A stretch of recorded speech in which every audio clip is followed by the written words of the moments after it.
Right now, Middle Australia is breaking under a housing crisis. Rents are up 23%. Home prices around my electorate are up 20% also. Yet all the while, Labor is in here filibustering about housing, yet to deliver a single home from their housing package 2.5 years into government, behaving like they're in opposition. Their promise to build 1.2 million homes over 5 years has ground to a halt. Industry leaders now confirming the Coalition's earlier predictions that they will fall short of up to 400,000 homes. The number of loans provided for the purchase or construction of new homes remains at a 15-year low. A 15-year low, going almost back before the time the Coalition was last in government. 2023-24 saw the lowest home building commencements in over a decade. Over a decade in this last year, we've had the lowest amount of starts. A lot of talk, $32 billion being promised as a package, a lot of announcements, a lot of media, a lot of fanfare, but the lowest home building commencements in over a decade, in the middle of a housing crisis. I would invite the next government speaker to address that. How can you preside over a government in the middle of a housing crisis and have the lowest home building commencements over a decade? Well, you know what wasn't the lowest in over a decade? Net migration.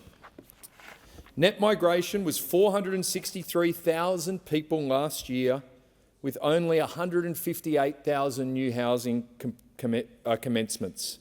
This massive imbalance between immigration and housing has seen prices soar. Home prices are soaring, they're unaffordable. Rent prices are soaring, they're unaffordable. This government is overseeing a reckless immigration boom directly at the time they've made housing unaffordable. And yes, we are not bringing in, amongst this immigration boom, we are not bringing in migrants who can actually help with this construction crisis. 9 bricklayers. There's been well over 1 million immigrants, 9 bricklayers. We're bringing in more than a Canberra, the city we're talking in here now. We bring in more than a Canberra every single year, but only 158,000 more dwellings. Now, while Labor is fuelling housing demand with runaway migration, they are not addressing housing supply at all. The Housing Australia Future Fund, a $10 billion funding mechanism. Well, that sounds good, doesn't it? $10 billion providing availability payments over a 25-year period, but it's still failed to construct a single dwelling. We're gearing up for the next election and a signature announcement. Well, how many, if it's not true, I'd invite the next member to address that directly and tell me how many homes you've built in the last 2.5 years on this. Over this same time, net immigration has increased by 1.15 million people. The $2 billion Social Housing Accelerator Fund, a fund for states to expand housing stock. Well, even the largest recipient of money from that, the New South Wales State Government, are less than impressed, with their official social housing implementation report stating the impact of the 1,500 additional homes from this program is small, given the level of unmet need for the 57,000 people on the social housing waiting list. 1,500 homes for 57,000 people on the waiting list. Again, more than a total of 1.1 million immigrants over this time, but no houses built as a factor of their $32 billion of announcements.